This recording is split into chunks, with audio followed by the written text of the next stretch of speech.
আমার বন্ধু একদিন গভীর রাত্রে ইউসুফ পয়গম্বর স্বপ্নের মধ্যে দেখতে পায়। স্বপ্নের মধ্যে ইউসুফ পয়গম্বর দেখেন 11টা তারকা, একটা চন্দ্র আর একটা সূর্য। ভাইজন সব কিছু ইউসুফ পয়গম্বরকে সেজদা করতেছে। আমার বন্ধুরে ইউসুফ পয়গম্বর এই স্বপ্নটা দেখার পর এইবার ইয়াকুব পয়গম্বরের কাছে গভীর রাত্রে চলে গেল। ডাক দিয়ে বলতেছেন, বাবা আজকে রাত্রে আমি অনেক সুন্দর একটা স্বপ্ন দেখেছি। ইউসুফ পয়গম্বর ডেকে ডেকে বলেন, ইদ ক্বালা ইউসুফ লি আবিহি ইয়া আবাতি ইন্নী রাআইতু 11 কাওকাবান ওয়াশ-শামসা ওয়াল কামারা রাআইতুহুম লি সাজিদিন। ইউসুফ নবী ডাক দিয়ে বলতেছেন, বাবা আজকে রাত্রে আব্বা আমি একটা স্বপ্ন দেখেছি আব্বা। স্বপ্নটা হলো এই, ইয়াকুব পয়গম্বর ইউসুফ নবীর স্বপ্নের কথা জেনে বুঝতে পারলেন আমার সন্তান ইউসুফ যেই স্বপ্নটা দেখেছে এটা সাধারণ কোনো স্বপ্ন নয়, এটা অত্যন্ত গুরুত্বপূর্ণ একটা স্বপ্ন। বলে সুবহানাল্লাহ। আমার ভাইজন, আমার শিবনাথপুর এলাকার বাবাজি, কোনো দিক মনোযোগ নাই, আমার দিকে তাকান। ভাইজন বহু জায়গায় আলোচনা শুনছেন, আমার আলোচনাটা শুনে যান। মোবাইল থাকলে রেকর্ড করে নেন। আমি আলতু ফালতু কোনো জায়গায় কথা বলি না, আমি সব জায়গায় সম্পূর্ণ আলোচনা করার চেষ্টা করি। ভাইজান ইউসুফ পয়গম্বর বাবার কাছে বলল, আব্বা জান আজকে রাত্রে আমি স্বপ্নটা দেখলাম, এই স্বপ্নটা আমি আজকে দেখলাম। গভীর রাত্র ইয়াকুব পয়গম্বর ইউসুফ পয়গম্বরকে ডেকে বললেন, ও আমার সন্তান এই স্বপ্ন খবরদার কারো কাছে বর্ণনা করা যাবে না, কারো কাছে বর্ণনা করা যাবে না। ইউসুফ নবী বলতেছেন, আব্বা জান আমি যে এই স্বপ্নটা দেখলাম। ইয়াকুব পয়গম্বর বলতেছেন যে তুমি যে স্বপ্নটা দেখেছো এটা কিন্তু সাধারণ কোনো স্বপ্ন না, এটা অত্যন্ত গুরুত্বপূর্ণ একটা স্বপ্ন। এই স্বপ্নের ব্যাখ্যা হলো 4টা। কয়টা? যদি বলেন কয়টা? 4টা ব্যাখ্যা। তার মধ্যে একটা ব্যাখ্যা ইউসুফ নবী নিজেও জানে, আর 3টা ব্যাখ্যা ইউসুফ নবী জানে না, কিন্তু ইউসুফের বাবা ইয়াকুব জানে। ইউসুফ নবী যখন বাবার কাছে স্বপ্নের কথা বললেন, এদিকে শয়তান হাজির। শয়তান হাজির, শয়তান হাজির হয়ে সেও শুনতেছে। প্যান্ডেলে মনে হয় আওয়াজ নাই।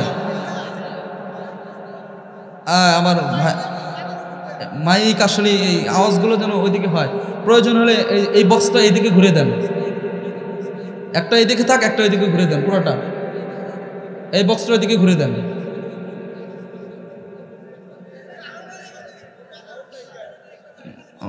বেশি ঘুরে দেন না, অল্প ঘুরে দেন। মাশাআল্লাহ মাশাআল্লাহ, ঠিক আছে। আমার বাবাজি ওনারা চেষ্টা করতেছেন, ওনারা চেষ্টা করো। ভাই একটু চেষ্টা করেন মেহেরবানি করে, আপনার এ থেকে আপনি চেষ্টা করেন ইনশাআল্লাহ। আমার ভাইরা, আমার বাবাজি গভীর রাত্রে স্বপ্নের ব্যাখ্যা বর্ণনা করতেছেন, শয়তান হাজির। একটা ব্যাখ্যার কথা ইউসুফ নবী নিজেও জানেন, শয়তানও জানেন। সেটা হলো ইউসুফ নবী বুঝতে পারলেন যে আমি যে স্বপ্ন দেখেছি, এই স্বপ্নে যে 11টা তারকা দেখেছি, এই 11টা তারকা আপনার 11টা তারকা দ্বারা উদ্দেশ্য হলো ইউসুফ নবীর ভাই ছিল কয়জন? 11 জন। তিনি বুঝতে পারলেন যে 11টা তারকা দ্বারা উদ্দেশ্য হলো ইউসুফ নবীর ভাই, আর চন্দ্রধারা সূর্য দ্বারা উদ্দেশ্য হলো তেনার বাবা মা। এই ব্যাখ্যাটা ইউসুফ নবী বুঝলেন। আরো ব্যাখ্যা রয়েছে কয়টা? 3টা। ইয়াকুব নবী সেই 3টা ব্যাখ্যার কথা বললেন যে অচিরেই তোমাকে একটা অচেনা রাষ্ট্রের রাষ্ট্রনায়ক তোমাকে বানিয়ে দেওয়া হবে। বলি সুবহানাল্লাহ। 3 নম্বর, তোমাকে স্বপ্নের ব্যাখ্যা জানার জ্ঞান বুদ্ধি আল্লাহ তাআলা তোমাকে দান করবে। বলি সুবহানাল্লাহ। 4 নম্বর ব্যাখ্যা যে আল্লাহ রব্বুল আলামিন তোমাকে নবুয়ত দান করবে। বলি সুবহানাল্লাহ। তাহলে স্বপ্নের ব্যাখ্যা কয়টা? 4টা। এই 4টা স্বপ্নের ব্যাখ্যা আল্লাহ তাআলার পক্ষ থেকে ইউসুফ নবীর উপর নিয়ামত ছিল, বলি সুবহানাল্লাহ। ইউসুফ নবীর উপর কি ছিল? নিয়ামত ছিল। অর্থাৎ এই চারটা ইকু কমবে, এই চারটা নিয়ামত, চারটা বিপদের পরে এই চারটা নিয়ামত ইউসুফ নবী পাবেন। অর্থাৎ ইউসুফ নবী 4 বার বিপদে পড়বে। কয়বার? 4 বার। একবার বিপদে পড়বেন, একটা মর্যাদা আল্লাহ তাআলা দিবেন। আর একবার বিপদে পড়বেন, আর একবার মর্যাদা আল্লাহ তাআলা দিবেন। আর একবার বিপদে পড়বেন, আর একবার মর্যাদা আল্লাহ তাআলা দিবেন। অর্থাৎ বিপদ হবে কয়টা? 4টা।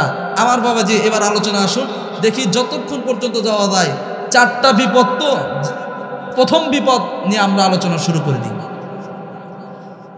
ইউসুফ নবী যখন স্বপ্নের কথা বললেন, তার বাবা ইয়াকুব বললেন, বেটা এই স্বপ্নের কথা কাউকে বইল না, বিশেষ করে তোমার ভাইদের কাছে বইল না, কারণ তোমার ভাইরা এমনি তো তোমাকে সহ্য করতে পারে না, আর যদি স্বপ্নের কথা তুমি বলো তাহলে কিন্তু তোমাকে আরো সহ্য করতে পারবে। ইউসুফ নবী নিষেধ করে দিলেন, তোমার এই স্বপ্নের কথা কাউকে বলা যাবে না। এদিকে তার ভাইয়েরা চিন্তা করতেছেন, হাই হাই, আমার বাবা আমাদের সাথে ইউসুফকে একদিনও আমাদের সাথে খেলতে দেয় না, বিষয়টা কেমন হয়ে গেল। একদিন তারা চিন্তা করলো, কেনানের পাহাড়ের উপর গিয়ে তারা উঠে পরামর্শ করতেছে। পরামর্শ করে তারা সিদ্ধান্ত নিল, যেভাবেই হোক আজকে আমাদের বাবার কাছ থেকে ইউসুফকে যেভাবেই হোক আমাদের সাথে নিয়ে আসতে হবে। পরামর্শ করলো। কি পরামর্শ? 4টা পরামর্শ করলো। সভাপতি বানাইলো একজনকে, বড় ভাই যিনি ছিলেন ওনাকে সভাপতি বানাইলো। সভাপতি বানানোর পরে পরামর্শ দিল। একজন বলতেছেন উকতুলু, যে ইউসুফকে তোমরা হত্যা করতে হবে, ইউসুফকে হত্যা করতে হবে। আরেকজন বলতেছে না, হত্যা করা যাবে না, ইউসুফকে একটা মরুভূমির মধ্যে ছেড়ে দেব, সেই মরুভূমির মধ্যে সে কোনো বাড়ি ঘর পাবে না, পানি নাই, খাবার নাই, এমনি এমনি সে মারা যাবে। আরেকজন বলতেছে না, মরুভূমির মধ্যেও দেওয়া যাবে না, ইউসুফকে এর চাইতে ইউসুফকে আমরা একটা কূপের মধ্যে ফেলে দিব।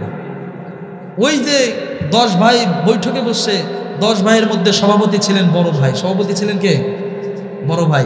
এই বড় ভাইয়ের আবার আল্লাহ তাআলা অন্তরের মধ্যে ইউসুফের প্রতি ভালোবাসা ছিল। বড় ভাই যদিও তাদের সাথে, কিন্তু অন্তরের মধ্যে ইউসুফ নবীর প্রতি আল্লাহ তাআলা মুহাব্বত ছিল। তিনি চাচ্ছিল না যে ইউসুফকে হত্যা করার, তিনি চাচ্ছিলেন যে ইউসুফকে আমরা কোনো রকম একটা যদি এরকম কূপের মধ্যে ফেলে দিই, তাহলে এই কূপের কাছ দিয়ে যদি কোনো কাফেলার লোকেরা যায় তাহলে তারে উঠাইয়া নিয়ে যাবে, আমার ভাই বেঁচে যাবে। তো বড় ভাই সভাপতি সিদ্ধান্ত দিল, ঠিক আছে, এটাই মেনে নেওয়া হলো, ইউসুফকে আমরা হত্যা করব না, ইউসুফকে আমরা কূপের মধ্যে ফেলে দিব। সেই সিদ্ধান্ত অনুযায়ী এবার তারা ইউসুফকে কেমনে বাবার কাছ থেকে নিবে, কারণ এক মুহূর্তের জন্য ইয়াকুব তার সন্তানকে চোখের আড়াল হতে দেয় না। আমার ভাইরা রে, আমার বন্ধুগণ, একদিনের ঘটনা। 10 ভাই ইয়াকুব পয়গম্বর কাছে আসলো, এসে ডেকে বলতেছেন, আব্বা কেন আপনি আমাদের ভাই ইউসুফকে আমাদের সঙ্গে দেন না? বাবা গো, আপনি কি আমাদেরকে বিশ্বাস করেন না? আপনি মনে করেন আমরা মনে হয় আপনার সন্তান ইউসুফকে ধ্বংস করব, আপনার সন্তান ইউসুফকে হত্যা করব? আব্বা না না না না না, আমরা আপনার সন্তান আমাদের ছোট ভাই ইউসুফকে হত্যা করব না, ইউসুফকে আমরা বিপদের মধ্যে ফেলে দিব না। ও আরসিলহু মানা গাদান ইয়ারতা ওয়া ইয়ালআব। আব্বাজান, আগামীকাল আপনার সন্তান ইউসুফকে আমাদের সঙ্গে পাঠান, এই ইউসুফ আমাদের সঙ্গে খেলাধুলা করবে, আমাদের সঙ্গে দৌড়াদৌড়ি করবে। আব্বাজান, আপনাকে আমি গ্যারান্টি দিচ্ছি ইউসুফকে আমরা কখনোই তার ক্ষতি করব না। আমরা 10 ভাই, সেরা 10 ভাই, অবশ্যই আমরা ইউসুফের হেফাজত করব। আমার ভাইরা রে, ইয়াকুব নবী তিনি বুঝতে পারলেন অন্তরের মধ্যে আল্লাহ তাআলা আগের থেকেই তার অন্তরের মধ্যে একটা বুদ্ধি উদয় হয়ে গেল। ইয়াকুব পয়গম্বর তিনি আগের থেকেই জানতেন যে তার এই 10 জন সন্তান এই ইউসুফ নবীকে নিয়ে তারা হিংসা করে, বিদ্বেষ করে, এদের মনের মধ্যে মতলবটা খারাপ, এরা ইউসুফ নবীর ভালো চায় না। এরপরেও ইয়াকুব পয়গম্বর রাজি হয়ে গেলেন, ইউসুফ পয়গম্বরকে ওই 10 ভাইয়ের সঙ্গে মাঠের মধ্যে ছেড়ে দিলেন। আমার ভাইরা রে, এই 10 ভাই ইউসুফ পয়গম্বরকে এইবার সঙ্গে লইয়া মরুভূমির দিকে রওনা হয়ে গেল। রওনা হয়ে যাওয়ার পর এইবার একটা বনের মধ্যে গেল। ওই বনের মধ্যে একটা কূপের কাছে গেল। কূপের মধ্যে যাওয়ার পরে ওই কূপের কাছে যাওয়ার পর এই 10 ভাই মিলা এইবার ইউসুফ পয়গম্বরকে আস্তে আস্তে আস্তে আস্তে হাত পা গুলো বাঁধা শুরু করলো। আমার ভাইরা রে, ইউসুফ নবী যখন বিষয়টা দেখলো, তারা আপন ভাই 10 ভাই কেমন যেন তাদের ব্যবহারটা যেন ভিন্ন হয়ে গেছে। ইউসুফ নবী ছোট বাচ্চা, মাত্র 7 বছর বয়স, আস্তে আস্তে আস্তে আস্তে কিছু বলতেও পারে না। চোখের পানি ফেলে দিয়ে ডাকতে বলেন, ভাইয়া এটা কেমন ব্যবহার শুরু করলেন আমার সঙ্গে? ভাইয়া আপনারা আমার হাত পা কেন বাঁধেন? আমি কোন অপরাধ করলাম? কেন আমার হাত পা গুলো বাঁধতেছেন? 10 ভাইগুলো মিলে একটু মনের মধ্যে মায়া হলো না। 10 ভাই মিলা ইউসুফ নবীর হাত পা গুলো বাঁধা কমপ্লিট করার পর এইবার একটা বালতির মধ্যে উঠাইল। বালতির মধ্যে উঠানোর পর এইবার বালতির সাথে রশি বেঁধে ইউসুফ পয়গম্বরকে আস্তে আস্তে কূপের মধ্যে ছেড়তে শুরু করলো। আমার ভাইরা রে, ইউসুফ নবী ডাকতে বলতেছেন, ভাইয়া কোন অপরাধ করলাম রে ভাইয়া? এ ভাইয়া কি অপরাধ করার কারণে আজকে আপনারা আমাকে কূপের মধ্যে ফেলাইতেছেন? ভাইয়া গো, আপনাদের কাছে আমি জানটা ভিক্ষা চাই ভাইয়া, আমাকে কূপের মধ্যে ফাইলেন না। ভাইয়া আপনারা তো জানেন ছোটকালে আমার মা মারা গেছে, মায়ের আদর পাই না। আমার বয়সও তেমন বেশি না, মাত্র 7 বছর বয়স। ভাই গো, কোন অপরাধটা করলাম যে অপরাধের কারণে আজকে আপনারা আমার সাথে এমন ব্যবহার করতেছেন? আমার ভাইরা রে, ইউসুফ নবীকে বালতির মধ্যে নিক্ষেপ করলো। আস্তে আস্তে বালতিটা কূপের মধ্যে ফেলে দেয়। ইউসুফ নবী কেঁদে কেঁদে কেঁদে কেঁদে কাঁদতে শুরু করলো, চোখের পানি পড়ে। 10 ভাইয়ের অন্তর কিন্তু একটু গলে না। আস্তে আস্তে ইউসুফ নবীকে রশিটা ছেড়ে ছেড়ে ছেড়ে ছেড়ে ভিতর দিকে যখন দিয়ে দিল, এক পর্যায়ে এক ভাই ওই বালতির রশিটা কেটে দিল। আমার ভাইরা রে, এ বাজান কি হইল রে? তোর অন্তরটা কেন নরম হয় না? নবীর কাহিনী শুনে কেন চোখের পানি পড়ে না? আমার বাজান রে, এইবার ইউসুফ নবীর রশিটা যখন কেটে দিল, ইউসুফ নবী কূপের মধ্যে পড়তে শুরু করলো। ইউসুফ নবী চিন্তা করলেন, এই ভাইগুলো আমাকে রক্ষা করবে না। চোখের পানি ডাকতে, চোখের পানি ফেলে ডাকতে বলতেছেন, আল্লাহ,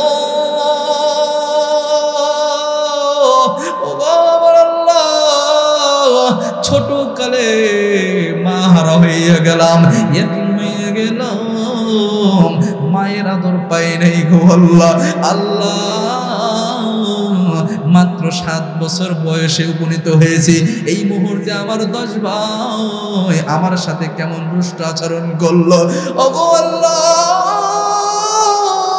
ইউসুফ নবী ডেকে ডেকে বলতেছেন, আল্লাহ আমার বাবার কাছ থেকে ধোঁকা দিয়া আমার নিয়া কূপের মধ্যে ফেলে দিল। আল্লাহ আপনি আমাকে হেফাজত করেন, আল্লাহ আপনি আমাকে হেফাজত করবেন। আমার আল্লাহ জিব্রাইল আমিনকে ডেকে বলল, আমার জিব্রাইল কোথায় রে? জিব্রাইল যাও যাও যাও যাও, জলদি করে যাও, আমার ইউসুফ পয়গম্বর কূপের মধ্যে নিক্ষেপ হচ্ছে। ও জিব্রাইল, এই কূপের মধ্যে পানির নিচে একটা পাথর আছে রে জিব্রাইল, ওই পাথরটা লইয়া পানির উপরে রেখে দাও, আমার ইউসুফ নবীকে পাথরের উপর বসাইয়া দাও। আমার বাজার ইউসুফ নবী কূপের মধ্যে নিক্ষেপ হচ্ছে, জিব্রাইল আমিন বলেন এই পৃথিবীর মধ্যে আমি কয়েকবার আমার যতগুলো ডানা ছিল সবগুলো ডানা একসাথে ব্যবহার করে আমি দ্রুত গতিতে জমিনের মধ্যে আসছি।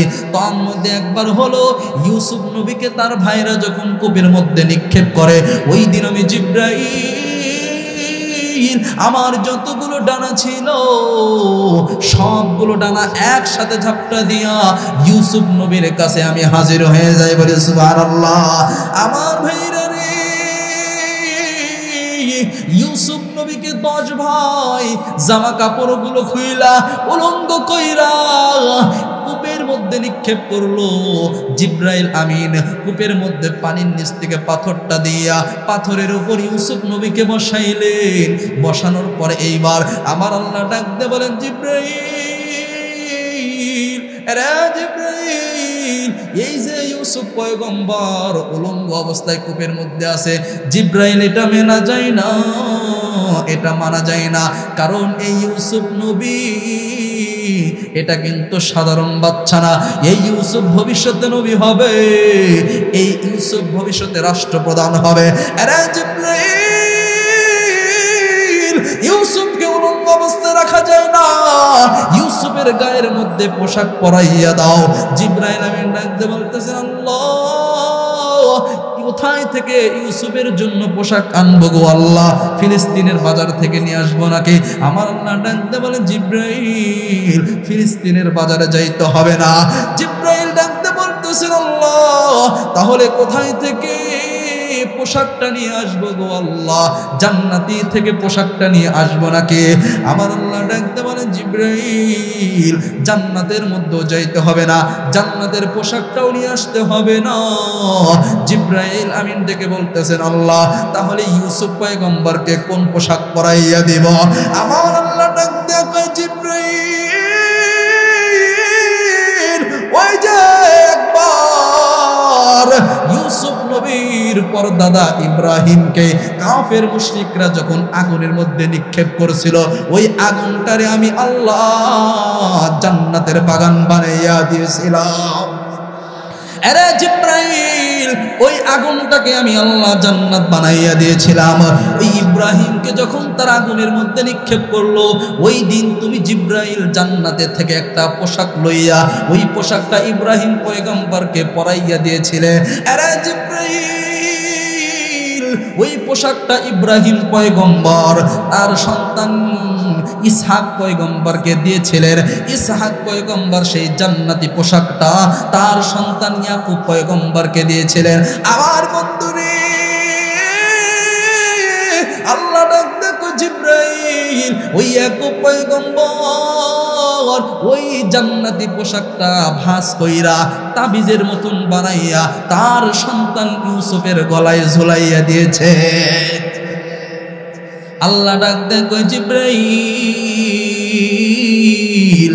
দেখো দেখো ইউসুফ পয়গম্বর তার শরীরে পোশাক নয়, তার ভাইরা খুলে ফেলেছে, কিন্তু তার গলায় যে একটা তাবিজ ছিল তাবিজটা কিন্তু খোলে নাই। আরে জিব্রাইল, এই তাবিজটা সাধারণ কোন তাবিজ নয়, এই তাবিজটা হলো জান্নাতি পোশাক। জিব্রাইল, এই তাবিজটা খুইলা এই জান্নাতি পোশাকটা আমার নবী ইউসুফকে পরাইয়া দাও। আমার ভাইরা রে, জিব্রাইল আমিন এইবার তাবিজটা খুইলা ওই তাবিজের পোশাকটা ইউসুফ নবীকে পরাইয়া দিলেন। বলে সুবহানাল্লাহ। আমার বাজানো ইউসুফ নবী ছোট্ট কালে মায়ের আদর থেকে বঞ্চিত হওয়ার পর বাবার কাছে লালিত পালিত হইতেছিল। এক পর্যায়ে ভাইয়েরা বাবার কাছ থেকে ছিনতাই কইরা এই ইউসুফ নবীকে কূপের মধ্যে নিক্ষেপ করে দিল। এইবার কূপের অন্ধকার, ইউসুফ নবী পাথরের উপর বসে আছে, জান্নাতি পোশাকটা পরাইয়া দেওয়া হলো। এইবার ওই যে ভাইরা 10 ভাইরা এইবার তারা ইউসুফ নবীর ওই যে জামাটা, যেই জামাটা খুলে রেখে দিয়েছিল, ওই জামাটা বনের মধ্য থেকে একটা প্রাণী ধইরা ওটাকে জবাই কইরা ওই রক্তগুলো জামার সাথে মিক্সার কইরা এইবার জামাটা লইয়া এইবার ইয়াকুব নবীর কাছে আসলো। বলে নাউজুবিল্লাহ, আরো জোরে বলেন নাউজুবিল্লাহ। মনে আছে? জামা খুলছে, খোলার পরে বন থেকে একটা নর্মাল একটা প্রাণী ধইরা ওটারে জবাই করে ওটার রক্ত জামার সাথে মিক্সার করছে। আসার পরে এই কথাটা আল্লাহ তাআলা বলেন আপনার এই সূরা ইউসুফের আপনার এখানে আল্লাহ তাআলা এই কথাটা বলতেছেন 18 নম্বর আয়াতে, যে এইবার ইউসুফ নবীকে কূপের মধ্যে নিক্ষেপ করার পরে জামাটা নিয়ে একটা পানি জবাই করে রক্তমুক্ত মিক্সার কইরা এইবার বাড়ির দিকে আসে। এতক্ষণ পর্যন্ত কোনো কান্না করে নাই এই 10 ভাই। কারণ কান্না করবে কেন? কারণ হত্যা করছে কারা? ষড়যন্ত্র করছে কারা? আর ভাইয়েরা বাড়ির কাছে যখন আইছে, মানে বাড়ি পাবে পাবে ভাব, বলেন নাই? এই বাড়ির কাছাকাছি তো বোঝাই যায় যে এখান থেকে আওয়াজ দিলে বাড়ির লোকজন শুনবে। তো তারা যখন বাড়ির কাছে আসছে, 10 ভাই বাড়ি পাবে পাবে ভাব, এই মুহূর্তে 10 ভাই ওই রকম কান্না করেছিল। আমাদের ভাই আর নাই। মায়া কান্না। কি কান্না? মায়া কান্না। আমার দেশে মায়া কান্না আছে কিনা? কথা বলেন আছে কিনা? দিনের বেলায় ছাত্র হত্যা করে, রাতের বেলা মায়া কান্না করে এমন ফ্যাসিস্ট আমার দেশে আছে কিনা?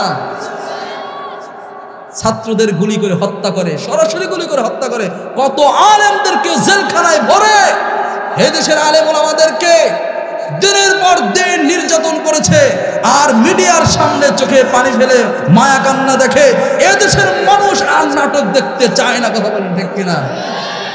মানুষ নাটক বলে বুঝে গেছে। এই ডাইনি ছিল ওই যে ওইরকম ইউসুফ ভাইয়ের মতো, ঠিক কিনা? ইউসুফ ভাইয়েরা ওরা তো ইউসুফ নবীকে ষড়যন্ত্র কইরা জামার সাথে রক্ত মাইখা এবার বাড়ির কাছে আসার পরে কান্না শুরু করছে। আসলে কান্না নাকি ভণ্ডামি? বলেন কান্না না ভণ্ডামি? আমার ভাইরা ভাইরা এবার ওয়ালা কামিসিহি বিদামিন কাযিব, এইবার 10 ভাইরা ইউসুফ নবীর জামাটা রক্তের সাথে মিশা এইবার বাড়ির কাছে আসলো। আসার পরে কান্নাকাটি শুরু করে দিল। ভাইজন ইয়াকুব নবী তার সন্তানদের কান্না সইনা ঘরের মধ্য থেকে বাহির হইল। ডেকে ডেকে বলতেছেন, ও আমার বেটারা, কেন কান্না করতেছ? তোমাদের কোনো ছাগল এটার উপর কোনো বাঘ আক্রমণ করেছে কিনা? ও বেটারা, তোমাদের উপর কোনো নেকড়ে বাঘ আক্রমণ করেছে কিনা? এই কথা বলতেছে ইয়াকুব পয়গম্বর 10 জন সন্তানকে দেখে, কিন্তু আমার বন্ধুরে ইয়াকুব পয়গম্বর তার আদরের সন্তান ইউসুফকে দেখে না।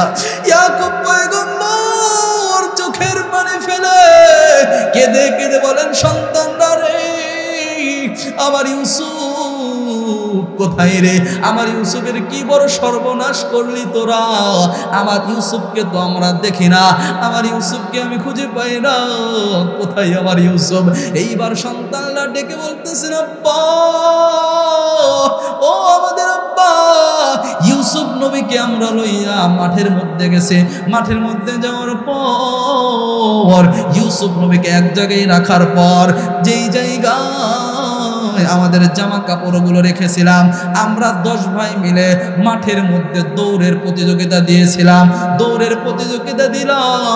আমরা যেহেতু 10 ভাই সমান, আমরা তো দৌড় প্রতিযোগিতা দিতে পারবো। আমাদের ভাই ইউসুফ ছোট্ট মানুষ, 7 বছর মাত্র বয়স। আমাদের ছোট্ট ভাই আমাদের সাথে দৌড় প্রতিযোগিতা দিতে পারবে না। এই কারণে আমাদের সম্পদগুলো যেই জায়গায় রাখছিলাম ওই জায়গায় ইউসুফ পয়গম্বরকে আমরা বসে রেখেছি।